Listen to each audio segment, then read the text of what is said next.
Bill's a guy who's done some very amazing films with visual effects. So for him to be intimidated by this says a lot. So what did you talk about? And well, what I talked about, I wanted to set up something and sort of embellish what we created on Avatar, which is the sort of virtual cinematography idea that you could pick up a camera and frame a shot like you would in a live action stage. You could then create dailies from that and decide in a normal film workflow, we're going to go to the over the shoulder, the close up, and tell the story visually the way you would on a regular film.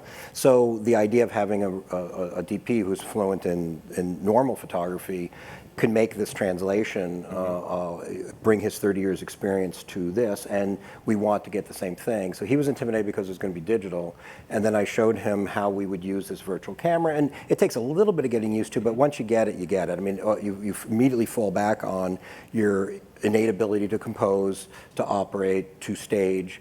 You just have to get, in the ballpark of that. So I showed him how to do it, and I showed him all the tricks, and I probably talked too fast because of all my years with Martin Scorsese. I think I sped up and I talked about.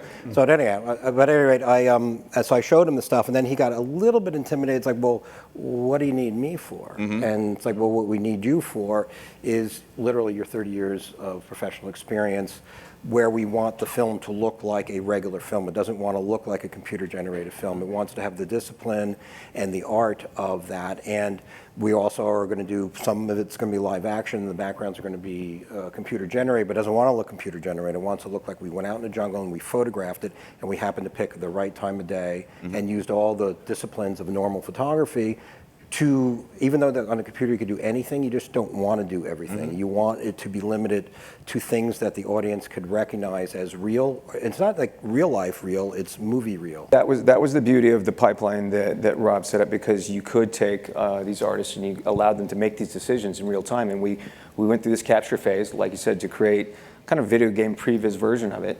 And then not only do we go into a virtual camera process, but then you could also go into a lighting pass. And so Bill would always disappear over into the corner and be with his lighting technician and say, put the sun here, give me that, find out where the shadows were falling.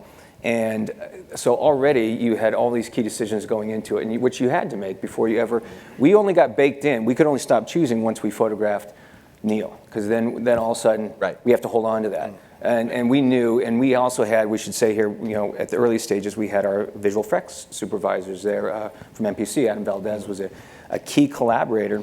And so he's there warning you, like, this is, when shots don't look their best, it's because these decisions weren't decided until too late. Okay. And now we are having to, after the fact, fudge a lighting scheme or break the assets to make them fit because you didn't frame it correctly. We didn't want to fall victim to any of those mistakes. Right. And so that's why you had all these tools, why Rob set up all these tools in advance. Well, at a certain point, we went to England for about 6 weeks to just have a sort of more personal touch with the artists so they knew exactly what we're trying to do. Because there's a culture of when you have things on a computer, you can do all these, I'm sorry?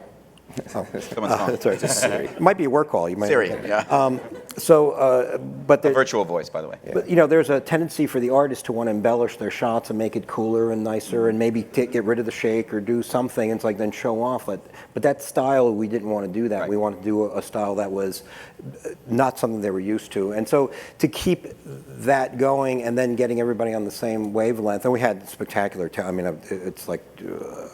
Everybody was like Michael Jordan, and I was Phil Jackson trying to get them to do it.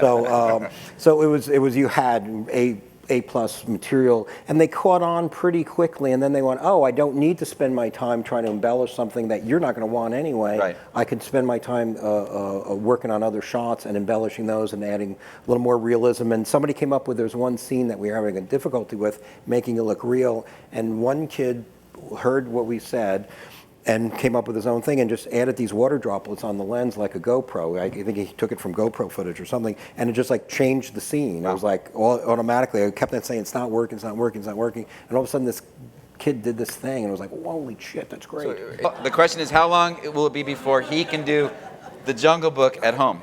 Well, first win the lottery. And you could do it right now. It'll be several years, because this is the you know, when you first start with the prototype is still in the expensive range and all that stuff, and not as accessible.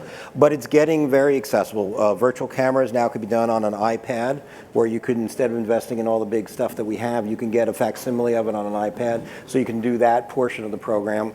This level, you know, we had literally the A-team on this, MPC and Weta doing this work. It takes a lot of computing power, 20, 30 hours a frame. Every year, the computers get faster and faster and faster, or you do something that is not quite as extensive as a jungle, you can do it. It's now possible to do it, but it will take about 3 or 4 years before the price comes down enough where it's now accessible for middle range or less cheaper films.